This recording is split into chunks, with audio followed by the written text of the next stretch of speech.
Okay, அனைவருக்கும் வணக்கம். கவிமுன்றில் கலந்துரையாடலில் ஈடுபணி 4, அதாவது பொருட்கள் குறித்த கவிதைக்கு ஒரு ஈடுபணி கொடுத்திருந்தார் வெயில் ஐயா. அதன் குறித்த கலந்துரையாடல் இந்த முறை நேரடியாகவும் நடந்தது, இப்ப இயங்கலையிலும் நடக்க உள்ளது. ஸோ நேரடியா வந்த அந்த 5 பேரை தவிர்த்து இப்போ இயங்கலையில எழுதின அனைவருக்குமா இந்த கலந்துரையாடல் ஏற்பாடு செய்திருக்கிறோம். நேரம் தாழ்த்தாது வெயில் சாரை பணிவன்புடன் அழைக்கின்றேன். வாங்க சார். வணக்கம், அனைவருக்கும் வணக்கம். எல்லா கவிதைகளையுமே நான் வாசிச்சிட்டேன். ஓகே, புதுசா என்ன வந்திருக்கு, புதுசா என்ன சுவாரஸ்யமா எழுதியிருக்காங்கிற ரொம்ப ஆவலோட தான் நான் வாசித்தேன். ஓகே, பாதிக்கு பாதி கவிதைகள் சுவாரஸ்யமாக தான் இருந்தது. சில கவிதைகள் இன்னும் அந்த பழைய பாணியிலான கவிதைகளும் இருந்தது. பட் இன்னும் கொஞ்சம் நிறைய பேர் எழுதியிருக்கலாம்னு தோணுச்சு. ஒரு அளவு கம்மின்னு நினைக்கிறேன். ஒரு 18 கவிதைகள் வந்திருக்கு. இன்னும் கூடுதலான பேர் எழுதியிருக்கலாம் அப்படின்னு தோணுச்சு எனக்கு. ஸோ இப்போ கவிதைக்குள்ள போயிடலாம். ஒரு கவிதையை வாசிச்சுட்டு நான் உங்களுக்கு தொடங்கலான்னு பார்க்குறேன். அந்த கவிதை மட்டும் கண்ணில் பட மாட்டேங்குது. ஓகே, ஒரு கவிதை முகுந்த் நாகராஜனுடைய ஒரு கவிதை வந்திருக்கும். வீட்டுக்கு வெளியில பந்து விளையாண்டுட்டு இருந்தவங்களுடைய சிறுவர்களுடைய பந்து என்னுடைய வீட்டுக்குள்ள விழுந்தது. அந்த பந்து எடுக்கிறதுக்காக அவங்க வந்தாங்க. நான் என்னுடைய பாலியத்தின் கதவை திறந்து அவங்கள உள்ள அனுமதிச்சேன். அவங்க வந்துட்டு பால் எடுத்துட்டு போயிட்டாங்க. இப்போது என்னுடைய அந்த கேட்டை சரியாக மூடிவிட்டு சென்றார்கள்ங்கிற மாதிரி அந்த கவிதை முடியும். ஆக்சுவலி என்ன அதுல சுவாரஸ்யமான விஷயமா இருக்கும் அப்படின்னா, ஒரு வீட்டுல ஒரு 30-40 வயது மதிக்கத்தக்க ஒரு மனிதர் இருக்கிறாரு. வெளியில சின்ன குழந்தைங்க விளையாண்டுட்டு இருக்கு. அவங்க குழந்தைங்களுடைய பால் ஒரு வீட்டுக்குள்ள விழுது. அந்த குழந்தைங்க ஒரு வீட்டுக்குள்ள வரும்போது அவர் அந்த குழந்தைங்களோட சேர்ந்து அந்த பாலையும் தேடுறாரு. அப்போ அவங்க உள்ள வரும்போது அந்த கேட்டை திறக்கும்போது அவருடைய பாலியமும் சேர்ந்து திறக்குது. பால் எடுத்துட்டு தேடி அவங்களோட சேர்ந்து பாலியத்தோட சிறுவரா அவரும் தேடுறாரு. திரும்ப அந்த பாலை வாங்கிட்டு அவங்க கேட்டை பூட்டிட்டு போறாங்க. அந்த கேட்டை பூட்டும் போது அவருடைய பாலியத்தையும் சேர்த்து பூட்டிட்டு போறாங்க அப்படின்ட்டு கவிதை. இவ்வளவுதான் சிம்பிள். பட் ஒரு பந்து வீட்டுக்குள்ள விழுறதையும் சிறுவர்கள் வாங்கிட்டு போறதையும் அந்த காட்சியை மட்டும் வச்சுக்கிட்டு அந்த ஒரு குறிப்பிட்ட அந்த ஃபியூ செகண்ட்ஸ், ஃபியூ மினிட்ஸ் நம்ம குழந்தைகளா மாறுற தருணங்களை பத்தியான ஒரு கவிதை இருக்கும். இதே போல இவரு தமிழ்நாட்டினுடைய மிக முக்கியமான ஒரு கவிஞர் யூமா வாசுகி, அவருடைய ஒரு கவிதை உண்டு. மது விடுதியில சேவை செய்யக்கூடிய ஒரு பையன், பீர் வாங்கிட்டு வா, ஸ்நாக்ஸ் வாங்கிட்டு வா, சிகரெட் வாங்கிட்டு வானா ஏதுனா போய் வாங்கிட்டு வரக்கூடிய ஒரு பையன் பார்ல வேலை செஞ்சுட்டு இருப்பான். அந்த பையன் அங்கங்க ஓடி ஆடி வேலை செஞ்சுட்டே இருப்பான். திடீர்னு அவனுடைய பாக்கெட்ல இருந்து நிறைய கோழி குண்டுகள்லாம் கீழே விழுந்து சதுரை விழுந்து ஓடிடும். உடனே பார்ல இருக்கிற எல்லாருமா சேர்ந்து தங்களுடைய பாலியத்தை தேடினார்கள்னு இருக்கும். ஒவ்வொருத்தரா இறங்கி அந்த கோழி குண்டுகளை தேடும் போது எல்லாருமே சிறுவர்களா மாறின மாதிரி ஒரு உணர்ச்சி அந்த கவிஞர் கொண்டு வருவார் அந்த கவிதைக்குள்ள. ஸோ ஒரு எளிய பொருள்களோடு இருக்கக்கூடிய காட்சிகளை சொல்ற வகையிலேயே கூட நாம சில நுட்பமான விஷயங்களை சொல்ல முடியும். நான் இந்த முறை சிங்கப்பூர் வந்தப்போ அந்த கவிதையை வாசிச்சேன். ஒரு கவிதை, அது பிரதி கூட கேட்டிருப்பாருன்னு நினைக்கிறேன். நம்ம ஊர்ல பிளாஸ்டிக் பைப்லாம் வந்ததுக்கு அப்புறம், வாட்டர் டேங்க்ஸ் வந்ததுக்கு அப்புறம் நம்மளுடைய கிட்னியில சேரக்கூடிய கல்லை பத்தியான ஒரு கவிதை. மலைகள் வெட்டி சுரண்டப்படுவதை பற்றிய ஒரு கவிதை அது. அதுல கடைசியா அந்த கேள்வி கேட்பாரு, இங்க இருந்த மலையை எங்க அப்படின்னு சொல்லி ஹாஸ்பிட்டல்ல இருந்து அவர் கேட்பாரு. இவர் கிட்னில இருந்து எடுக்கப்பட்ட கல்லை காமிச்சு ஏதோ இங்கேன்னு சொல்லி காமிப்பாங்கன்னு ஒரு கவிதை இருக்கும். ஸோ சிம்பிளான 2 பெரிய ஒரு மலை, கிட்னியில் இருக்கக்கூடிய கல், 2ஐயும் இணைச்சு ஒண்ணு காணாம போச்சு, தண்ணி பஞ்சம் வந்துச்சு, அந்த தண்ணியினால என்ன நடந்திருக்கு நம்ம உடம்புலங்கிறத ஒரு ஒரு பொலிட்டிக்கலை சட்டையரா அந்த கவிதையில சொல்லியிருப்பாரு. நான் இதுக்கு முன்னாடி நிறைய இடங்கள்ல வாசிச்ச ஒரு கவிதை இருக்கு. அதாவது ஒரு வண்டியில அதாவது நான் எங்க இருந்து கிளம்பி வந்தேன்னு தெரியாது, எங்க போறேன்னு தெரியாது. ஆனா இந்த வண்டி பஞ்சராய் டயர் மாத்திட்டு இருக்கிற என்னுடைய உதவியாளரை நான் ரொம்ப பொறுமையேற்று பார்த்துட்டு இருக்கேன்னு ஒரு கவிதை இருக்கும். ரொம்ப ஃபேமஸான கவிதை. அதுவும் வாழ்க்கையை பற்றிய ஒரு கவிதை தான். ஸோ சிம்பிளா பொருள்களை பற்றி சொன்னாலும் அதுக்குள்ளார பின்னணியில ஒரு வாழ்க்கையும் தத்துவமும் ஒரு எக்ஸ்பீரியன்ஸும் அதுல இருக்கும். ஸோ அப்படிதான் பொயட்ரிகள் எழுதப்படணும்னு நான் விரும்புறேன். ஸோ அதனாலதான் பொருட்களை பற்றிய தன்மையை நரேட் பண்றதோ, பொருட்களுடைய பயன்களை நரேட் பண்றதோ அது இல்லை. அந்த பொருள் சார்ந்து உங்க லைஃப்ல நடந்திருக்கக்கூடிய ஒரு சின்ன எக்ஸ்பீரியன்ஸ். இப்போ உதாரணத்துக்கு இப்போ முதல் கவிதை இருக்கு, இதுல வந்து அறை அப்படின்னு ஒரு கவிதை. அதான் ஃபர்ஸ்ட் நான் எடுத்து வாசிச்சேன். அதுல வந்து ஒரு நல்ல அட்டெம்ப்ட் அது, ஆக்சுவலி நல்ல கவிதை அது. அதாவது ஒரு கர்ப்ப வயிறு, அம்மாவுடைய கருவறை வச்சு எழுதப்பட்ட கவிதை அது. ஸோ அம்மாவுடைய கருவறைக்குள்ள இருக்கக்கூடியது மாதிரியான என்னுடைய அறை வந்து பாதுகாப்பானது, என்னுடைய அறை வந்து பிடித்ததுங்கிறத குறிப்பிடுற மாதிரி எழுதப்பட்ட கவிதை அது. ரொம்ப நல்லா எழுதியிருந்தாங்க. அதுல இருக்கிற ரைமிங் மட்டும் நீக்க ட்ரை பண்ணணும். அந்த ரைமிங் தேவையில்லை ஆக்சுவலி. அந்த ரைமிங்காக வந்து ஒரு மறைகிறது, ரீங்காரம் எடுக்கிறது, கேட்கிறது, இப்படியே அதுக்காக ஒரு ரைமிங் பிடிக்க வேண்டியதில்லை, சவுண்ட்ஸ் பிடிக்க வேண்டியதில்லை. இயல்பாகவே அந்த கவிதை எழுதலாம். ஆனா இந்த கவிதையில் இருக்கக்கூடிய பெரிய சவால் என்னன்னா, மரபுல இருக்கக்கூடிய ரைமிங் எடுத்துட்டா வார்த்தை உரைநடை ஆயிடுது. ஆனா இந்த உரைநடையா இல்லாம எப்படி கவிதை ஆக்குறதுங்கிறதுடைய மேஜிக்கல் சூட்சமம் தான் கவிதையினுடைய இடமே. அது புரியாம தான் நிறைய பேர் வந்து கவிதைனா என்னன்னு தெரியாம சுத்திட்டு இருக்காங்க. ஸோ உரைநடையா இல்லாம ஆக்கணும். அது வந்து மரபு கவிதையா இருக்கக்கூடாது, ஆனா உரைநடையாவும் இருக்கக்கூடாது. இதுக்கு நடுவுல ஒரு மேஜிக் நிகழணும் அந்த கவிதையில. அப்போ அந்த கவிதையில இதுவரைக்கும் யாரும் பார்க்காத காட்சிகளை சொல்லணும், இதுவரைக்கும் யாரும் சிந்திக்காத ஆங்கிள் ஒரு இமேஜ் வைக்கணும், ஒரு கற்பனையை சொல்லணும், ஒரு ஸ்டேட்மெண்ட் சொல்லணும், ஒரு வித்தியாசமான ஆங்கிள் ஒரு பெர்ஸ்பெக்டிவ்ல ஒரு விஷயத்த சொல்ல தெரியணும். அப்போ அது கவிதைக்கு நெருக்கமா மாறுது. ஸோ அந்த ப்ராசஸ் வரணும்னு நினைக்கிறேன் நான். ஸோ இந்த கவிதை வந்து ஓகே, ஒரு நல்ல ட்ரை தான். இது ஒரு நல்ல விஷயம் கூட இருக்கு. இதுல வந்து கற்ப வயிற்றில் வந்து நான் வந்து ஓவியம் வரைஞ்சேன் அம்மாவுடைய வயிற்றுக்குள்ளார அப்படின்னு ஒரு இமேஜ் இருக்கு. ரொம்ப நல்ல இமேஜ் அது ரொம்ப ஃபேமஸ் போயிட் ஒருத்தருடைய வரி அது. ஆக்சுவலா வந்து அவர் எழுதியிருப்பாரு இந்த மாதிரி 2 இரட்டை குழந்தைகளுடைய கவிதை எழுதும்போது, எனக்கு முன்னாடி போனவனுடைய எனக்கு முன்னாடி வந்து இந்த வயிற்றுல இருந்தவன் வந்து வரைஞ்சிட்டு போன ஓவியத்தை நான் பார்த்தேன் அந்த அம்மாவுடைய கருவறை சோறுல அப்படின்னு சொல்லி இருக்கும். அது ரொம்ப ஃபேமஸான போயம், ரொம்ப நல்ல போயம். அந்த வரிகளுக்கு நிகராக இவங்களும் அந்த போயிட்டு இவங்க வாசிக்க வாய்ப்பு இருக்கான்னு எனக்கு தெரியல எழுதுனவங்க. ஸோ அதெல்லாம் இவங்க ஓனா அந்த கிரியேட்டிவ் ப்ராசஸ்ல போயிருக்காங்கன்னா வெரி நைஸ், ரொம்ப நல்ல இமேஜ் அது. அதனால அந்த வரிக்கு பாராட்டுக்கள். அப்புறம் கவிதை ஒரு கட்டத்துல திசை மாறுது. ஒரு கொஞ்சம் கீழே வாங்கலேன் பிருத்திவி, நல்லா வந்துட்டே இருக்குது. அப்புறம் வந்து திடீர்னு ஒரு விரக்தியான ஏரியாக்குள்ள அந்த போயம் இருக்கு. ஸோ நெஞ்சைக்கு, அதாவது நெஞ்சை வஞ்சனையோடு கசக்கி புளியட்டும் என் குருதி மொத்தமும் முறிஞ்சு களியாட்டம் போடட்டும், வேற ரேட்ல போகுது. அது ஏன் இங்க போகுதுன்னு எனக்கு தெரியல. கொஞ்சம் போய்ட்ரி ஒரு கற்ப வயிறும் தன்னுடைய அறையை பற்றியுமானது இடம் ஏதோ ஒரு கொஞ்சம் மாறுது. என்ன ஏன் அப்படி எழுதுனாங்க எனக்கு தெரியல. ஸோ ஓவராலா சொல்லணும்னா நல்ல இமேஜஸ் நிறைய இருக்கு இந்த கவிதைக்குள்ளார. இதாவது 2 விஷயம் தூக்கணும். ஒண்ணு வந்து ரைமிங்ஸ் வந்து நம்ப வேண்டாம், அதுக்குள்ளார ரொம்ப போய் சிக்க வேண்டாங்கிறது ஒண்ணு. அப்புறம் இன்னும் கொஞ்சம் சுருக்கமா சொல்லலாம். அப்புறம் போயட்ரி வந்து டைவர்ட் ஆகும், வேற ஒண்ணுல இருந்து இன்னொன்னுக்கு டைவர்ட் ஆக வேண்டாம். கொஞ்சம் ஷார்ப்பா என்ன சொல்ல வந்தோமோ அது இன்னும் கொஞ்சம் ஷார்ப்பா அடிக்கலாங்கிறது என்னுடைய விஷயம். அண்ட் அரை போயிட்டு எழுதினவங்களுக்கு என்னுடைய வாழ்த்துக்கள். அடுத்தது ஆட்டுக்கள் அப்படின்னு ஒரு போயம். ஸோ அது வந்து ஆட்டுக்கள் எல்லாம் நம்ம மறந்து இன்னைக்கு வந்து எல்லாரும் மிக்சி கிரைண்டர் வந்துட்டோம். ஸோ இந்த மிக்சியோட அவங்க படுற பாடு, ஒருவேளை அது இல்லாம போகும்போது மறுபடியும் ஆட்டுக்கல்ல தேடுற அந்த விஷயம் அப்படின்னு அந்த கவிதை இருந்தது. ஸோ நல்ல பெர்ஸ்பெக்டிவ் தான், நல்ல ஒரு கரு தேர்வு தான், அதுல ஒன்றும் மாற்றம் இல்லை, நல்ல விஷயம் தான் அவங்க எடுத்திருக்கிற டாபிக். பட் அது இன்னும் கொஞ்சம் எமோஷனலா இருந்திருக்கலாம், இன்னும் கொஞ்சம் கற்பனைகள் இருந்திருக்கலாம்னு எனக்கு தோணுச்சு.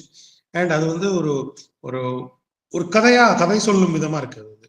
ஒரு மிக்சி இருந்துச்சு, ஒரு நேரடியா வந்து சொல்முறையில் இருக்கு. ஒரு பொயட்ரிக்கு கொஞ்சம் கீழே இருக்கு.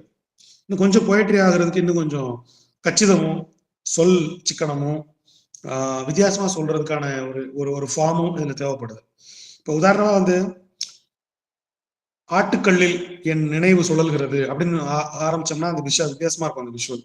ஸோ ஒரு ஆட்டுக்கல் சுழல்றதுங்கிறது வந்து அது ஒரு நினைவோட ஒரு ஹிப்னாட்டிசத்தோட தொடர்புடைய ஒரு சிம்பிள்ஸ் தான் அது வந்து. ஸோ திரும்ப திரும்ப அரைக்கப்படுகிற ஒரு விஷயம் அப்படின்னா அந்த ஆட்டுக்களுடைய சவுண்டு, அதனுடைய சைஸு, அது உருவாக்குற அந்த காலகட்டத்தில் வாழ்ந்த ஒரு ஒன்று இருக்குல்ல. இப்போ உதாரணமா வந்து மிக்சியில் அரைக்கும் போது அவ்வளவு சவுண்ட் வருது, கிரைண்டர் அரைக்கும் போது அவ்வளவு சவுண்ட் வருது. பட் அம்மிக்கல்ல வந்து அம்மாவோட கதை பேசிக்கிட்டே அம்மா அரைப்பாங்க, நம்ம பக்கத்துல உட்காந்து அரிசி அப்படி தள்ளிட்டே இருந்திருப்போம், அரிசியோ உளுந்தையோ. அந்த காலகட்டத்தில் அம்மாவோடு பேசிய கதைகள், அது மாதிரி சில நெருக்கமான எமோஷன்ஸோட கற்பனையோட நினைவுகளோட அந்த போய்ட்ரி இன்னும் கொஞ்சம் அழகியலோட எழுதப்பட்டிருக்கலாம்னு தோணுச்சு. அழகியல் கம்மியா இருக்குது இந்த போய்ட்ரில அப்படிங்கிறது என்னுடைய பார்வை. பட் தேர்ந்து கொண்ட பொருள் அப்படிங்கிறது நல்ல பொருள். வாழ்த்துக்கள். உன் கண்ணாடி அப்படின்னு ஒரு கவிதை, 3வது கவிதை. அது வந்து ரொம்ப சின்ன கவிதைன்னு நினைக்கிறேன். டக்குன்னு ஆரம்பிச்சது அப்படி முடிச்சுட்டு ஏதோ வேலையா இருந்துச்சுன்னு நினைக்கிறேன் அவங்களுக்கு. போயிட்ரி ஆரம்பிச்சுட்டு உடனே முடிச்சு கிளம்பிட்டாங்க அவங்க. 3 வரியோ 4 வரியோ இருந்தது அந்த போயம். பட் ஓப்பனிங் நல்லா இருந்தது. குட் ஸ்டார்ட் அப்படின்னு சொல்ற மாதிரி. அதாவது ஒரு கூலிங் கிளாஸோ அல்லது கண்ணாடியோ போட்டு போறோம். அதுக்குள்ளார கண் சிறைப்பட்டிருக்கு.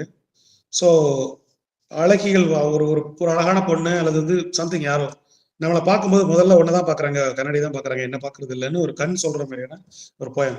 நல்லா ஸ்டார்ட் பண்ணியிருக்காங்க. ஆனா என்னமோ அதை தவற விட்டாங்க. அந்த அழகி வந்ததுனால கவிதை ஸ்டாப் ஆயிடுச்சா எனக்கு தெரியல. ஸோ இந்த போய்ட்ரி எழுதினவங்க ட்ரை பண்ணுங்க, அந்த போய்ட்ரி இன்னும் முடிக்க ட்ரை பண்ணுங்க. ஓகே. ஸோ என் நாற்காலி அப்படின்னு ஒரு போயம்.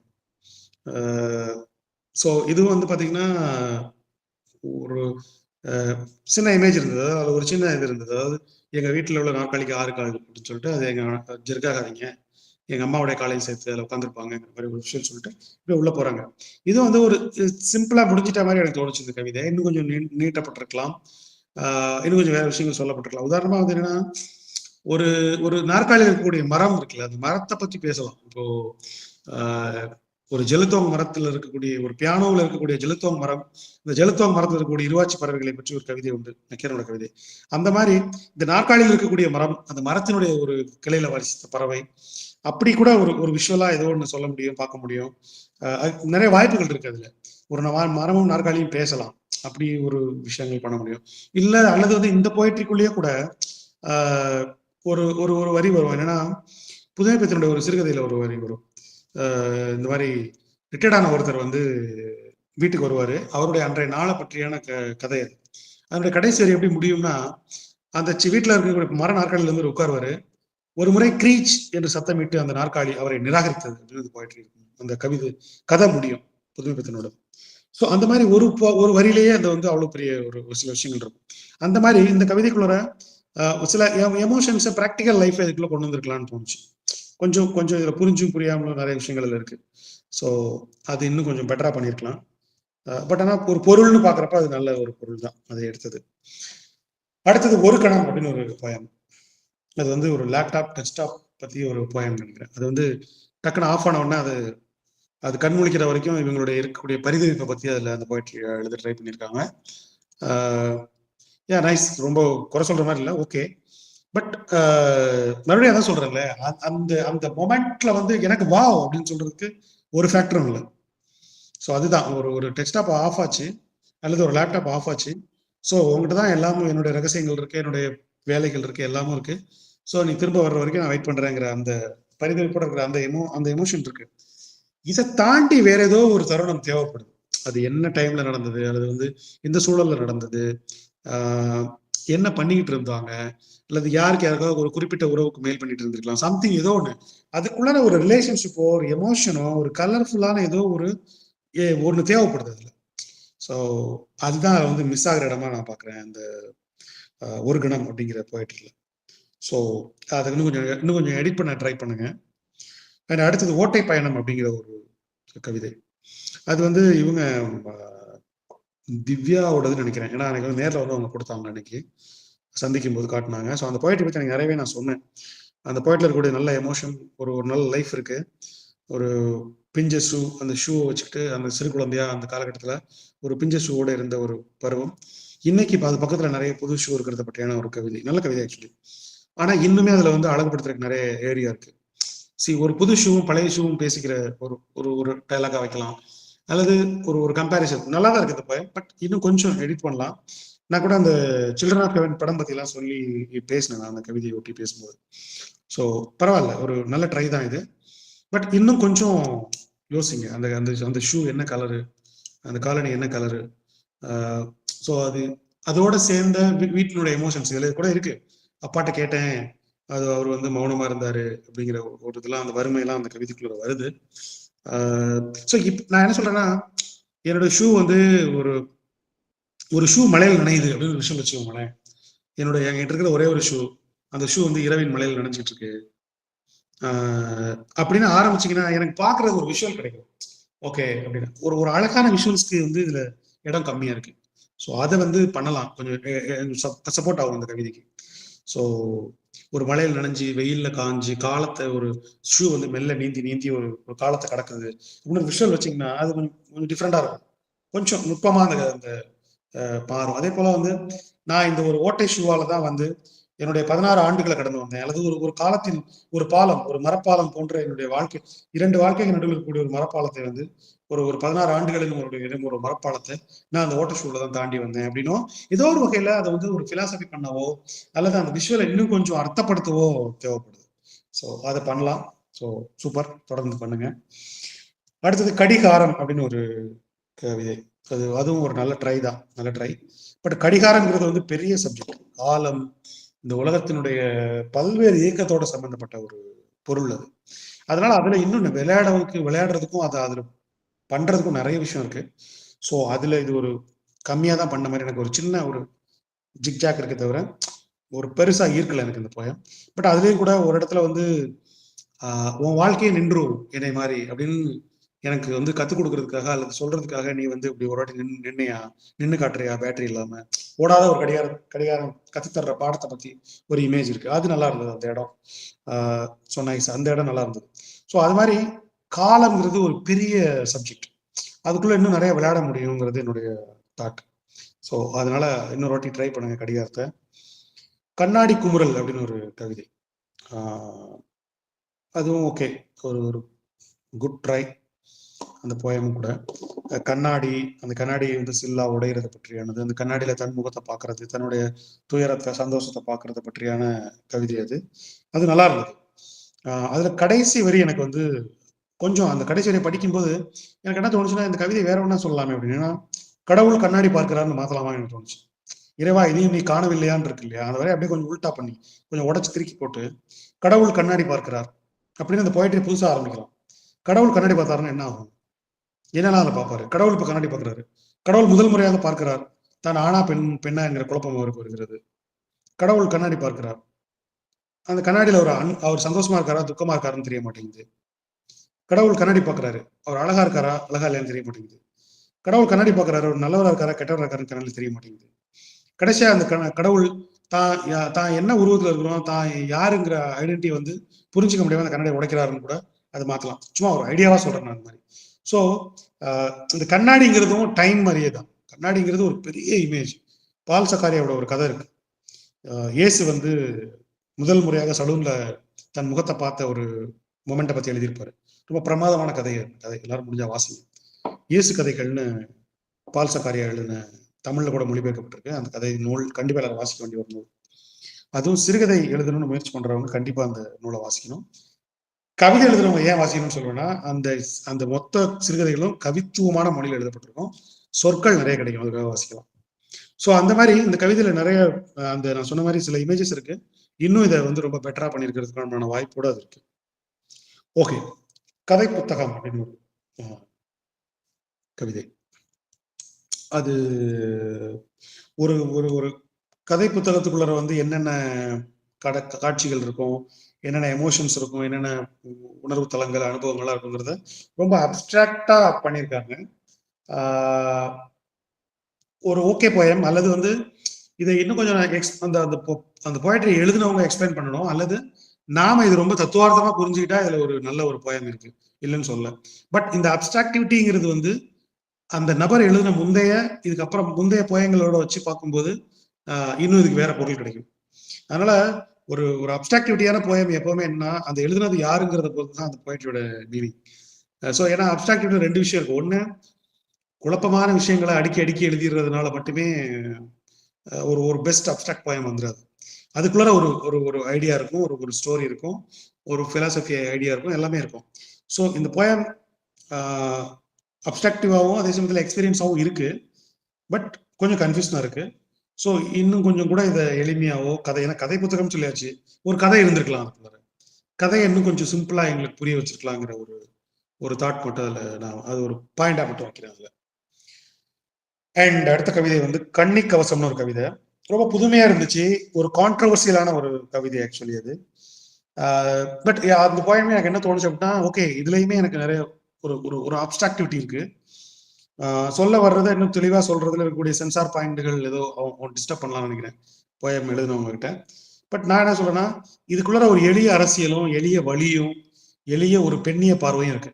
அதை இன்னுமே ஸ்ட்ராங்கா, அழுத்தமா, அழகா, சுருக்கமா சொல்லலாங்கிறது என்னுடைய ஒரு கருத்து. ஓகே. அடுத்தது வந்து சிவப்பின் காதல் மடல் அப்படிங்கிற ஒரு கவிதை. இளமாறனுடைய கவிதை இது. நான் நேர்ல வாசிச்சேன். ஷேக் வேரா வந்து தன்னுடைய மகளுக்கு எழுதுற மாதிரியான ஒரு கடிதம் துணியிலான கவிதை. ரொம்ப பெஸ்ட் போயம். இந்த இதுல வந்ததுல வந்து எனக்கு ரொம்ப பிடிச்ச கவிதைகள்னா வந்து அரை கவிதைகள், அரை கவிதையை சொல்லலாம். இந்த சிவப்பின் காதல் மடல்ங்கிற கவிதையை சொல்லலாம். அண்ட் வந்து மடிப்புன்னு ஒரு போயம் இருந்துச்சு. அதுவும் அந்த மாதிரி ஒரு குறிப்பிட சொல்ல வேண்டிய போயமா இருந்துச்சு. ஓகே. ஸோ சிவப்பின் காதல் மடல்ங்கிற இந்த கவிதையை வந்து ஆக்சுவலி நான் சொன்ன இளமாறன்ட்ட ரொம்ப நல்லா இருக்கு. இளமாறன் ஷேக்வேரா வெவ்வேறு தருணங்கள்ல, வெவ்வேறு விதமான மனநிலையில, வெவ்வேறு காலங்கள்ல மகளுக்கு எழுதுன மாதிரி ஷேகரோட லைஃபே வந்து நீங்க இந்த மாதிரி எழுதலாம்னு சொல்லி சொன்னேன். அவர் எழுதுறேன்னு சொல்லியிருக்காரு. ஸோ ஒரு குறுநூலாகவோ அல்லது பெருநூலாகவோ அந்த கவிதை நூல் வரணும்னு நான் விரும்புகிறேன். ஸோ அவருக்கு என்னுடைய வாழ்த்துக்கள். ரொம்ப நல்ல வரிகள் இருக்கு. சேகவராவுடைய தெரிஞ்சுக்கிட்டவங்க, சேகவராவுடைய கடிதங்களை வாசிச்சவங்களுக்கு இது ரொம்ப இன்னும் அழகா இருக்கும், அழுத்தமா இருக்கும். ஸோ இதுல நான் ஒரே ஒரு கிரிட்டிசிசம் மட்டும் வைக்கணும் அப்படின்னா, இளமாறனுக்கு சேகுவராவுடைய ஓன் வேர்ட்ஸ் ரிப்பீட் பண்ணாத மாதிரி பார்த்துக்கோங்க, வராத மாதிரி இதுல முயற்சி பண்ணுங்கிறது மட்டும் என்னுடைய ஒரு பாயிண்டா சொல்லுவேன் நான் இதுல. ஓகே. அடுத்து சுமைன்னு ஒரு போயம் வாசிச்சேன், 12வது கவிதை. ஸோ இதுல வந்து என்னன்னா, குப்பைத்தொட்டியை பத்தி எழுதியிருக்காங்க. ஒரு குப்பைத்தொட்டியில போட வர்ற குழந்தைய போட வர்ற ஒரு ஒரு பொண்ணை பார்த்து குப்பைத்தொட்டி பேசுற மாதிரியான ஒரு கவிதை. ஓகே. இதுல வந்த கவிதையில இதுவும் ஒரு நல்ல கவிதை தான். ஒரு சென்ஸ் இருக்கு. பட் அந்த மறுபடியும் அந்த ரைமிங் பிரச்சனை இதுல இருக்கிற மாதிரி தோணுச்சு எனக்கு. ரைமிங் அண்ட் அந்த மாதிரி விஷயம் அதை மட்டும் தூக்கலாம். தூக்கிட்டா இன்னும் இந்த போயம் ரொம்ப நல்லா இருக்கும். பட் நான் ஏற்கனவே சொன்னேன், குப்பை தொட்டிங்கிறது வந்து ஒரு அது ஒரு என்ன சொல்றதுன்னா, ஒரு அட்சய பாத்திரம் மாதிரி தான் அது. அதுக்குள்ள நிறைய விஷயங்கள் இருக்கும். அந்த எக்ஸ்பீரியன்ஸ் இன்னுமே வரலன்னு தான் சொல்லுவேன். ஏன்னா ஒரு குப்பை தொட்டியை வச்சு என்னைய கேட்டா ஒரு தொகுப்பு எழுதலாம், ஒரு கம்ப்ளீட் தொகுப்பு எழுதலாம். ஒரு குப்பை தொட்டியில இருந்து வெளியேறி வரக்கூடிய ஒவ்வொரு பொருளும் பேசுற மாதிரி நம்ம எழுத ஆரம்பிச்சோம்னா அதுல வந்து 1000 கதைகள் இருக்கு. ஸோ அது வந்து மிஸ்ஸிங் தான் நான் சொல்லுவேன் இதுல வந்து. ஸோ மனிதர்களுடைய அழுக்குகள், மனிதர்களுடைய கண்ணீர் கதைகள், மனிதர்களுடைய சந்தோஷங்கள் எல்லாமே அதுல இருக்கு.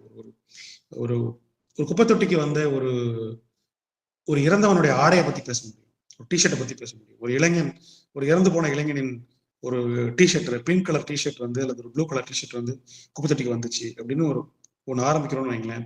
அங்கிருந்து வேற ஒன்று சொல்ல முடியும். அல்லது குப்பை தொட்டில இருந்து ஒரு ப்ளூ கலர் டிஷர்ட் வந்து ஒருத்தன் எடுத்துட்டு போறான், அல்லது வந்து அந்த டிஷர்ட்டை பத்தி ஒரு கதை சொல்லலாம். இப்படி குப்பை தொட்டிக்குள்ள இருந்து நிறைய விஷயங்கள் எழுத முடியும். அதை தொடர்ந்து சொல்லிட்டே இருக்கேன். ஏன்னா குப்பை தொட்டிங்கிறது ஒரு 1000 கவிதை எழுதக்கூடிய ஒரு இடம் அது. ஆனா அது இன்னும் யாரும் சரியா ஹேண்டில் பண்ணலை அப்படின்னு சொல்லி. ஏன்னா கடவுளுக்கு நிகரானது, அல்லது மனிதனுடைய மனதுக்கு நிகரானது, அல்லது உளவியல் கோட்பாடுகளுக்கு நிகரானது குப்பை தொட்டி. ஏன்னா இந்த நகரத்துல இருக்கக்கூடிய எல்லா ரகசியங்களும், எல்லா செயல்பாடுகளும், எல்லா நல்லது கெட்டதுகளும் அதுக்கான அத்தாட்சியா ஆதாரமா இருக்கக்கூடியது அந்த குப்பை தொட்டி தான். ஒரு தெருவினுடைய குப்பை தொட்டியை முழுக்க ஒரு போலீஸ் டிபார்ட்மெண்ட் அலசிச்சுன்னா அந்த தெருவில் இருக்கக்கூடிய எல்லா குற்றவாளிகளையும் அரெஸ்ட் பண்ணிடலாம். ஏன்னா அவ்வளவு தடயங்கள் அங்கதான் வரும். இப்பவுமே கூட போலீஸ் டிபார்ட்மெண்ட்ல முதல்ல ஒரு கிரைம் வந்து இன்வெஸ்டிகேட் பண்ணணும்னா முதல்ல அந்த வீட்டுல இருக்க குப்பை தொட்டி தான் தேடுவாங்க. அதுல இருந்து தான் ஆரம்பிப்பாங்க தன்னுடைய விசாரணையை. ஸோ அப்படிப்பட்ட அந்த குப்பை தொட்டியை பத்தி இன்னும் அழகா நிறைய விஷயங்கள் எழுத முடியுங்கிறத என்னுடைய பாயிண்டா வச்சுக்கிறேன்.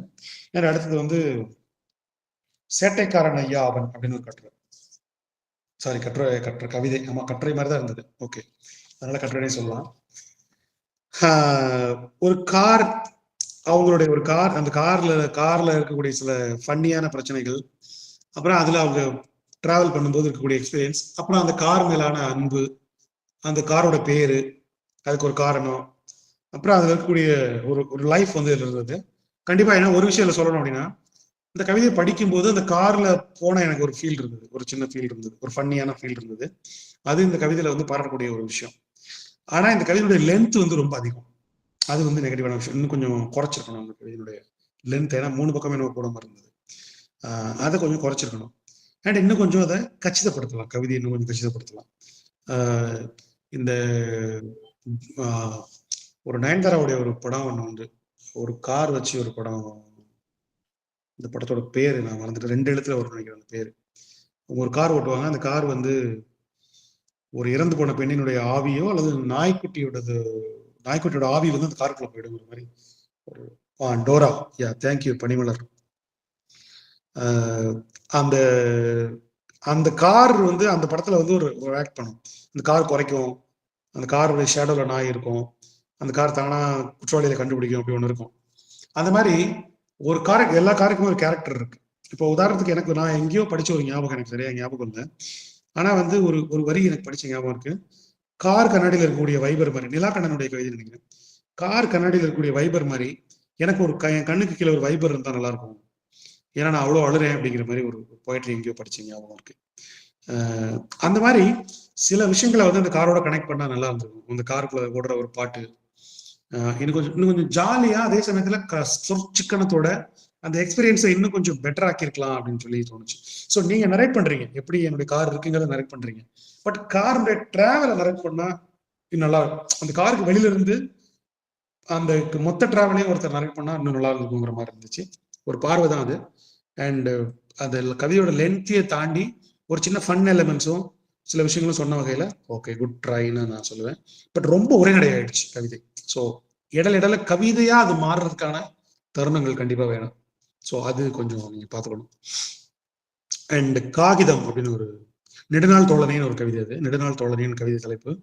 பட் அதுக்கு ஒரு காகிதத்தை தான் வந்து காகிதம் என்னவாலாம் நம்மளுடைய லைஃப்ல அது வந்து பயன்படுதுங்கிறது மாதிரி அந்த கவிதை எழுதியிருந்தாங்க. ஸோ நல்ல ஒரு பாயிண்ட் தான், நல்ல ஒரு விஷயம் தான்.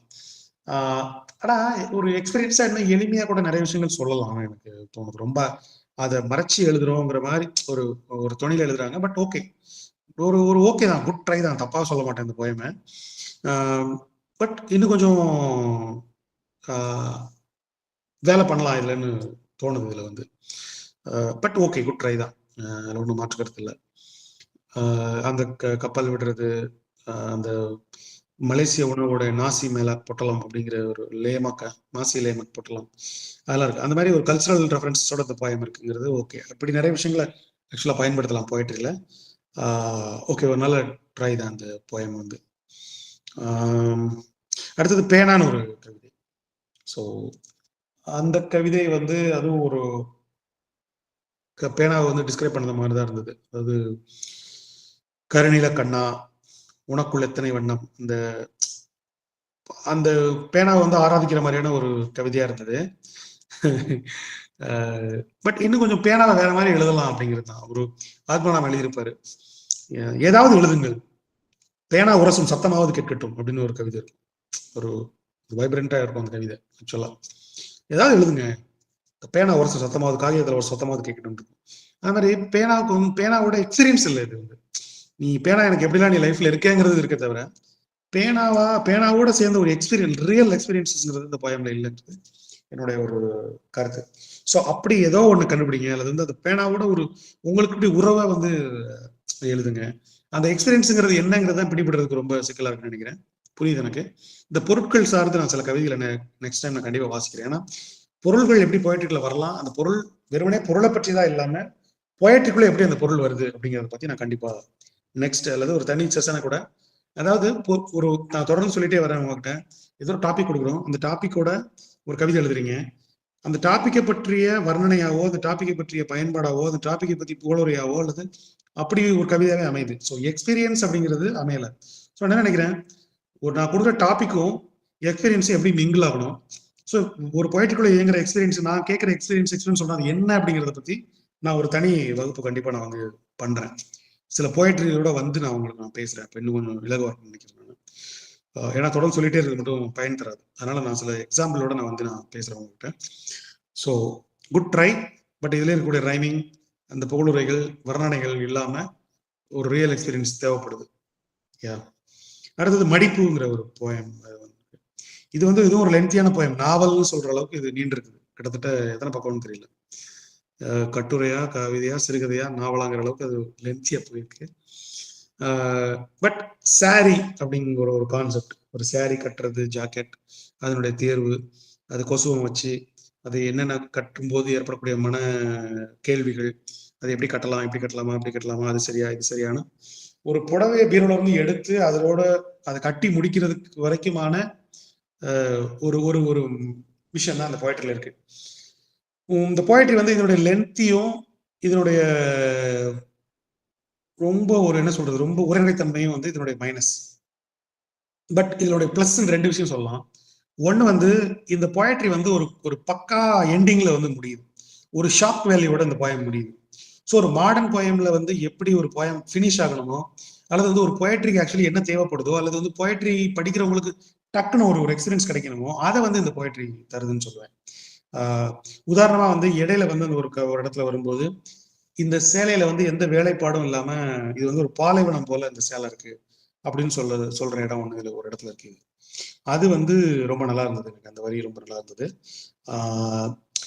யோசிச்சு பார்த்தா ஒரு ஒரு விஷுவல் வருது. அந்த விஷுவலே கூட எழுதலாம். அதாவது என்னன்னா, ஒரு பாலைவனத்தை ஒரு பெண் உடுத்தி இருப்பதுங்கிறது எவ்வளவு வெறுமையானதுங்கிறது இருக்குல்ல. ஒரு உடலினுடைய வெறுமை அல்லது ஒரு உடலினுடைய ஒரு ஒரு தனிமைங்கிறத வந்து பாலைவனத்தை உடுத்தி இருக்கும் ஒரு பெண் அப்படிங்கிறது இருக்குல்ல. இது புடவையின் முந்தானையில் எந்த ஒரு வேலைப்பாடும் இல்லை, பரண்ட பாலைவனம் போலவே காலியாக உள்ளதுன்னு அந்த வரி தான் சொல்றேன். ஓகே, ஸோ அதுதான் அது வந்து ஒரு இந்த பாட்டு கேட்டிருக்கீங்களான்னு தெரியல. ஆதாயமில்லாமலே ஒரு நிலவு தரை மீது தள்ளாடுது. அதுல வந்து ஒரு நீர் பார்த்து, அதாவது வானம் பார்த்து ஒரு நிலம் காஞ்சிருக்குது, அதாவது மழை பெய்யுதுங்கிற மாதிரி வரும். அதாவது ஒரு ஒரு ஒரு விதவை பெண்ணுடைய ஒரு தனிமையை பற்றியான பாடல் அது. கண்டிப்பா அந்த பாட்டு எல்லாருமே கேளுங்க. வாலி எழுதுனதுல ரொம்ப நல்ல சாங் அது ஆக்சுவலி. அதுல வந்து போயட்ரிக்கு நிகரான நிறைய வார்த்தைகள் இருக்கும். அதுல வந்து தவிப்பை வந்து எழுதியிருப்பாங்க. அந்த மாதிரி இந்த போயட்ல இருக்கக்கூடிய அந்த பாலைவனத்தை போல ஒரு சேரியை உடுத்திருக்க பெண், அல்லது பாலைவனத்தையே உடுத்திருக்கிற ஒரு பெண்ணுங்கிற இமேஜ் தர்ற அந்த இடம் எனக்கு ரொம்ப பிடிச்சிருந்தது. அதே போல அந்த கடைசி வரி வந்து எனக்கு ரொம்ப ஷாக்கிங்கா, அதே சமயத்துல அந்த போயட்ரி வந்து ரொம்ப ஹோல்டு பண்ற ஒண்ணா இருந்துச்சு. அதாவது இந்த போயட்ரியோட லென்த்திய, இந்த போயட்ரியில் இருக்கக்கூடிய மைனஸ் எல்லாம் தாண்டி அந்த இடம் ஓகே, இந்த போயட்ரி நல்லா இருக்கேன்னு சொல்ல வைக்கிற மாதிரியான அந்த தன்மை இருந்தது. ஏன்னா ஒரு பெண் வந்து சேரி எடுத்து அதை எப்படிலாம் கட்டலாம்னு பேசிட்டே இருக்கும்போது கடைசியா அந்த சேரியை பத்தி ரசித்துக் கொண்டிருக்கும் போதே வழக்கறிஞர் அலைபேசியில் அன்பரசிதேவி சொல்றாங்க, அழகு மலராட, ஆமா அழகு மலராட அபிநயங்கள் கூடங்கிற அந்த பாட்டு தான். அந்த பாட்டுல கூட வெள்ளை உடவை தான் உடிச்சிருப்பாங்கன்னு நினைக்கிறேன், சேலை தான் உடிச்சிருப்பாங்கன்னு நினைக்கிறேன். அதனாலதான் அந்த பாலைவனம் சேலைன்னு எனக்கு அந்த பாட்டு ஞாபகம் வந்துச்சுன்னு நினைக்கிறேன். மைண்ட் வந்து நமக்கு சப்கான்சியஸ் நம்ம கொண்டு போய் தள்ளுது. ஸோ நல்ல விஷயம். ஸோ இந்த கடைசி வரி பாருங்க, அந்த சேரி அப்படி ரசித்துக் கொண்டிருக்கும் போதே வழக்கறிஞர் அலைபேசியில் அழைத்து விட்டார், கணவர் நீதிமன்றத்துக்கு வந்து விட்டார், நான் விரைந்து செல்ல வேண்டும் அப்படின்னு அந்த போயிட்டு முடியுது. ஸோ ஒரு ஷாக்கான ஒரு இடம் அங்க வருது. ஏன் வழக்கறிஞர் கூப்பிட்டாரு, கணவர் அங்க என்ன பண்றாரு, இவங்க ஏன் அங்க சீக்கிரமா போகணும், என்ன அங்க நடக்குது, டைவர்ஸ் பண்ண போறாங்களா, இல்ல வந்து சம்திங் வேற எதுவுமா, வேற ஏதாவது கிரைமா, அல்லது என்ன என்ன நடக்க போகுது அங்க அப்படிங்கிறதுக்குலாம் அந்த பதைப்பதைப்பை நமக்குள்ள உண்டு பண்ற ஒரு திரைப்படத்தின் முக்கியமான திருப்ப காட்சி போல அந்த கவிதையினுடைய எண்டு முடியுது. ஸோ அது வந்து இந்த போயட்ரியோட பிளஸ்ன்னு சொல்லுவேன். எல்லா மைனஸும் தாண்டி அந்த போயட்ரி நிற்கிறதுனுடைய இடம்ங்கிறது அதுதான். ஸோ வாழ்த்துக்கள். அடுத்தது வந்து வட்டி வாங்காத வணிகன் ஒரு கவிதை. அதுவும் வந்து குப்பத்தொட்டியை பேஸ் பண்ணி எழுதியிருக்காங்க. ஸோ அதுல வந்து இந்த மாதிரி அங்க வந்து ஒரு இனிய இரவல் வாங்கிய சில இச்சைகளின் மிச்சங்களாய் வந்த பச்சிளங்குழந்தைகளுக்கு தாளாட்டிடும் தாய்மொழியானே. இதுல என்னன்னா ஒரு ஒரு இரவில் வந்து நடந்த ஒரு ஒரு பாட்டு உண்டு, இந்த அப்பன் என்றும் அம்மை என்றும் ஆணும் பெண்ணும் கொட்டி வச்ச குப்பையாக வந்த உடம்பு, ஞான பெண்ணே குப்பையாக வந்த உடம்பு அப்படின்னு இருக்கும். ஒரு ஆணும் பெண்ணும் சேர்த்து வச்ச குப்பையில இருந்து வந்தவன் தான் ஒரு மனுஷங்கிற அந்த வரி வந்து எனக்கு ரொம்ப ரொம்ப பிடிக்கும். அது சித்தர் பாடல் போல இருக்கும். அந்த மாதிரி ஒரு இரவினுடைய மிச்சமா வந்து ஒரு பச்சை குழந்தை வந்து குப்பத்தொட்டிக்கு வர்றதை பற்றியான அந்த வரி நல்ல வரி ஆக்சுவலா அது. ஸோ ஒரு ஒரு குப்பத்தொட்டி மாடர்ன் தாயா மாறுது அப்படின்னு இருக்கிற அந்த வரி, அது மாதிரி சில விஷயங்கள் நான் சொன்ன அச்சய பாத்திரம்னு சொன்ன வரி இதுல இருக்கு. ஸோ இதுக்குள்ள நிறைய இமேஜஸ் இருக்கு. பட் இன்னும் எமோஷனோட வந்து அந்த போய்ட்ரியை சொல்லலாம், அல்லது வந்து அங்கதச்சுவையோட சொல்லலாம்.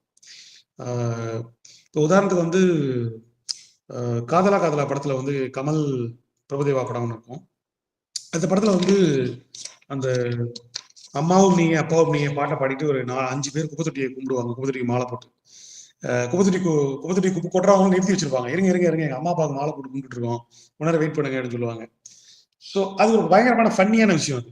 ஸோ ஒரு குப்பத்தொட்டில இருந்து வளர்ந்த குழந்தை தன்னுடைய அம்மாவை பார்க்க வர்ற மாதிரியான ஒரு மொமெண்ட் இருக்குல்ல, அப்படி எழுதலாம். அல்லது வந்து ஃபன்னியா எழுதலாம். தன்னுடைய பிறந்த வீட்டை பார்க்கறதுக்காக குப்பத்தொட்டிக்கு வரக்கூடிய ஒரு மனிதனை பத்தி எழுதலாம். அப்படி நிறைய விஷயங்கள் அதுல இருக்கு. ஸோ அந்த மாதிரி கிரியேட்டிவா கொஞ்சம் யோசிக்கலாம்னு நான் நினைக்கிறேன் அந்த விஷயத்துல வந்து. ஸோ ஆனாலும் ஒரு அட்டம்ப்டா நல்ல போயம் தான். ஆனா எனக்கு எப்பவுமே தோன்ற விஷயம், எல்லா கவிதை பத்தி நான் சொல்லி முடிச்சு நினைக்கிறேன். 18 கவிதைகள். எனக்கு நான் வந்து ஒரு போயம் எழுதியிருக்கேன், அந்த கல் பத்தி எழுதியிருப்பேன். கல் தான் வரலாற்றில் மனிதனை மனிதனாக்கியதுன்னு சொல்லி ஒரு போயம் எழுதியிருப்பேன் நான். கல்லை பத்தி யாருமே எழுதல. இந்த மனிதன் முதலாக இந்த உலகத்துல வந்து கல்லை தான் பயன்படுத்த ஆரம்பிச்சான், கல்லை தான் எடுத்தான், கல்லுல இருந்து தான் ஆயுதங்கள் தயாரிச்சான், கல்லுல இருந்து தான் நெருப்பு உண்டாக்குனான், கல்லுல இருந்து அவன் சகலத்தையுமே கண்டுபிடிச்சான். ஆனா அந்த கல்லை பத்தி யாருமே எழுதல. பேனா எழுதியிருக்காங்க, கத்தியை பத்தி யாருமே எழுதல. கத்தி ஒரு முக்கியமான ஒரு பொருள். நம்ம அன்றாட பயன்படுத்தக்கூடிய டூத் பேஸ்ட், சோப்பை பத்தி கூட யாரும் எழுதல. உடை எழுதியிருந்தாங்க. விளக்குமாறுங்கிறது நான் டைட்டிலே கொடுத்துருந்தேன். ஏன் விளக்குமாறு யாருமே கண்டுக்கலன்னு தெரியல. ஸோ அதுவுமே நிறைய ஒரு எழுதுறதுக்கு வாய்ப்புள்ள கண்டென்ட். ஸோ ஒரு ஊஞ்சல் இருக்கு பாத்தீங்களா, அந்த ஊஞ்சல்லாம் வந்து பாத்தீங்கன்னா ஒரு கவிதைக்கான எலமெண்ட். ஊஞ்சல்னு ஒரு கவிதைக்குள்ள வந்த உடனே மனசு ஆட ஆரம்பிச்சிடும். ஸோ அதெல்லாம் ஏன் எடுக்கலன்னு எனக்கு தெரியல. அதே போல செருப்பு பதிலாக ஷூ, நான் செருப்பு எழுதி வச்சிருந்தேன், ஷூ எழுதியிருக்காங்க அவங்க, நல்ல விஷயம். அதே மாதிரி சாவி, பூட்டுங்கிறது இருக்குல்ல, அதுவும் எப்பவுமே போயட்ரிக்கு வந்து உகந்த பொருள். அது ஒரு பூட்டி திறக்கிற இடம் இருக்குல்ல, அது வந்து எப்பவுமே கவிதைக்கு நெருக்கமான ஒரு பொருள். அதை யாருமே எடுக்கல. அப்புறம் வந்து ஒரு சைக்கிள் வரல, ஒரு குண்டு பல்பு வரல. குண்டு பல்பு வரலாம் ஒரு கவிதைக்குள்ள, ஏன் குண்டு பல்பு வர மாட்டேங்குதுன்னு தெரியல. சி ஒரு ஒரு ஒரு சைக்கிள், ஒரு பல்பு, ஒரு பலூன் வரல. பலூன்லாம் வந்து பொயட்ரிக்கே உருவான ஒரு பொருள். பலூன் பத்தி, கலர் கலரான பலூன் பத்தி எதுவுமே வரல. கண்ணாடி பத்தி எழுதியிருந்தாங்க, வாட்ச் பத்தி எழுதியிருந்தாங்க, குப்பத்தொட்டி பத்தி எழுதியிருந்தாங்க, நாற்காலி வந்திருந்தது. நான் எழுதி வச்சதுல சொல்றேன். தீப்பெட்டியை பத்தி யாருமே எழுதல, தீப்பெட்டி எழுதிருக்கலாம். சுத்தியல் ஆணியை பத்தி எழுதல. சுத்தியல் ஆணிங்கிறது வந்து அதுவும் பொயட்ரிக்கான ஒரு நல்ல டூல், அதை எழுதல. ஒரு நகைவெட்டி பத்தி எழுதலாம், அது எழுதுறதுக்கு நிறைய இருக்கு. கற்பூரத்தை பத்தி எழுதலாம், ஒரு கதவை பத்தி எழுதலாம், திறப்பதற்கா மூடுவதற்கா, எதற்கு கதவு அப்படின்னு சொல்லி கவிதைகள்லாம் கூட இருக்கு. அந்த மாதிரி இந்த கொரோனா காலத்துல நம்ம வந்து அவ்வளோ மாஸ்க் வந்து நம்ம பயன்படுத்தணும். மாஸ்கை பத்தி எழுதிருக்கலாம். அண்ட் வந்து எனக்கு எப்பவுமே பிடிச்ச ஒரு பொருள் பெர்ஃப்யூம் அப்படிங்கிற ஒரு நறுமண தைலம்ங்கிறது. ஒரு பெர்ஃப்யூம் பாட்டில் பத்தி யாருமே எழுத மாட்டாங்க. ஏன்னா அது ஆக்சுவலி பெர்ஃப்யூம் பாட்டில்னாலே அது ஒரு போயட்ரிக்கு நிகரான ஒரு பொருள் அது. ஆனா அதை பத்தி யாருமே எழுதல. ஸோ அந்த மாதிரி நிறைய சுவாரஸ்யமான பொருள்கள், தன்னியல்பிலேயே கவிதைக்கு நெருக்கமா இருக்கக்கூடிய பொருள்கள் நிறைய இருக்கு. ஸோ அதையெல்லாம் எழுதலைங்கிறதும் ஒரு ஆதங்கத்தையும் பதிவு பண்ணிக்கிறேன். அண்ட் ஒருத்தர் ஒரு கவிதை தான் எழுதணும் கூட இல்லை, ஒருத்தர் 4-5 கவிதை கூட எழுதலாம். ஸோ 2-3 பொருள்கள் கூட எடுத்திருக்கலாம். ஸோ அதை கூட ட்ரை பண்ணியிருக்கலாம். ஸோ எனக்கு என்ன தோணுதுன்னா, ஒருவேளை அடுத்த டாபிக்கும் கூட இதே கூட வச்சுக்கலாமா எனக்கு தோணுது. நீங்க சொல்லுங்க, அதுக்கப்புறம் முடிவு பண்ணிக்கலாம். உங்க எல்லாருக்கும் ஏற்புனா அன்பு போகலாம். ஏன்னா நான் இப்போ சும்மா சொன்னது, இப்போ நான் உங்களுக்கு இங்க வர்றதுக்கு முன்னாடி சும்மா எழுதுனேன், ரேண்டமா அப்படி எழுதுனேன், எழுதி பார்த்தேன். வந்து இந்த விளிம்பு சும்மா இருந்தது, விளிம்பு எழுதி பார்த்தேன். அந்த மாதிரி யோசிச்சு பார்த்தா இன்னும் நம்ம உலகத்தில் நம்ம சுத்தி இருக்கக்கூடிய எல்லா பொருளை பத்தியுமே எழுதலாம். ஆயிரக்கணக்கான பொருள்கள் இருக்கு. அதனால இன்னொரு டாபிக் கூட பொருள்கள்ல போலாம்னு தோணுது. ஸோ அதுக்கு இடையில வேணா ஒரு நாள் நான் வந்து இந்த பொருள்களோட நான் எக்ஸ்பீரியன்ஸை எப்படி கவிதையாக்குறதுங்கிற பத்தி நான் ஒரு நாள் எடுத்துறேன். அதுக்கப்புறம் நீங்க எழுதுறது இன்னும் ஈஸியா இருக்கும்னு நினைக்கிறேன். ஸோ வேற ஏதாவது உங்களுக்கு கேள்விகள் இருந்தா கேட்கலாம். என்னுடைய பேச்சு முடிந்தது.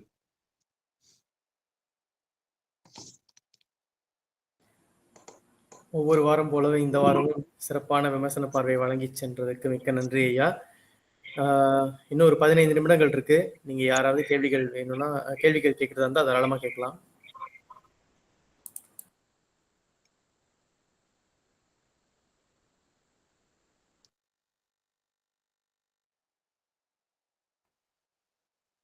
கேள்விகள் எதுவும் இல்லைன்னு நினைக்கிறேன். எல்லாருமே மிக தெளிவாக இருக்காங்க, ஒன்றும் பிரச்சனை இல்லை. சார், அப்ப அந்த இதே பொருட்கள் கவிதையை வந்து இது பண்ணி 5க்கு எடுத்துட்டு போலாங்களா சார்? அதான் நம்மளுடைய அடுத்த கட்ட நடவடிக்கை. தாராளமா எடுத்துட்டு போகலாம். சரி சார். அதுக்கு இடையில நீங்க ஒரு நாள் பாக்குறேன்னு சொல்லியிருந்தீங்க இல்லையா? ஆமா கண்டிப்பா, அது பண்ணிடலாம், அது பிரச்சனை இல்லை. சரிங்க சார். அப்படி கேள்விகள் எதுவும் இல்லாத பட்சத்தில் இத்துடன் நமது கவிமுன்றில் இடுபணி 4க்கான கலந்துரையாடலை இத்துடன் முடித்துக் கொள்வோம். ரெக்கார்டிங் ஆஃப் பண்ணிக்கிறேன்.